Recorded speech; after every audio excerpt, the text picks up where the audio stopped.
পান এই ভিডিওটা আগের দিনকে ছিল। জামা ষষ্ঠীর বাজার করব, মায়ের সাথে বেরিয়েছি কেনাকাটি করতে। আজকের ভিডিওটা জামা ষষ্ঠীর আগের দিনের আর জামা ষষ্ঠী পরের দিনে। তো এখানে এসেছি জামা কাপড় কিনতে। এখানে জামা কাপড় চয়েস করছি, দেখছি কোনটা ভালো লাগে। তো চলুন বন্ধুরা, ভিডিওটা তো পরের দিনকে ভয়েস ওভার দিচ্ছি, কত কি আওয়াজ শোনা যাবে তার ঠিক নেই। তো এখন এখান থেকে গেঞ্জি বাছাই করে নিয়ে একটা সিলেক্ট করলাম। তা চলুন বাদবাকি ভিডিওগুলো দেখতে থাকুন। এখানে কেনাকাটা হয়ে গেছে, এখন আবার এদিকে ফলের দোকানে ঢুকলাম।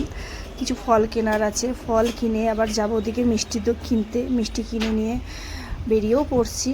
আর দিদির বাড়িতে আসলাম, এখানে এসে কিছুক্ষণের জন্য একটু দাঁড়ালাম। তারপরে এখানে মা আমি সবাই বসে রয়েছে, আমি দাঁড়িয়ে রয়েছি।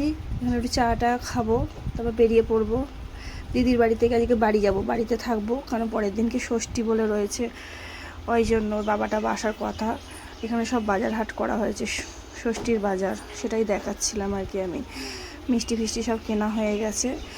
আর এখন রাত্রিরে খাওয়া দাওয়াটা সেরে নিয়ে আমরা চলে যাব, বেশিক্ষণ আর থাকতে পারবো না। তো চলুন বন্ধুরা, কীরকম লাগছে ভিডিওটা অবশ্যই জানাবেন। আর এখানে আমি এসেছি দিদির তিনতলাতে, দিদির বাড়ির ওপরে তিনতলার ঘরেতে এসেছি। এখন এখানে ছাদে একটু ফুরফুরে হাওয়া দিচ্ছিল বলে তাই একটু দাঁড়িয়ে ভিডিও ক্লিপও নিলাম, কটা ফটো তুললাম।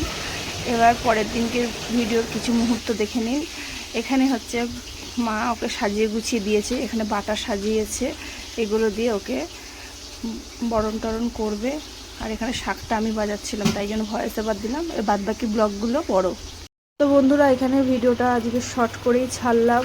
বাদ বাকি ব্লগটা আসছে আমার ইউটিউব থেকে, আপনারা দেখে নেবেন। তো ততক্ষণের জন্য টাটা আজকের মতো।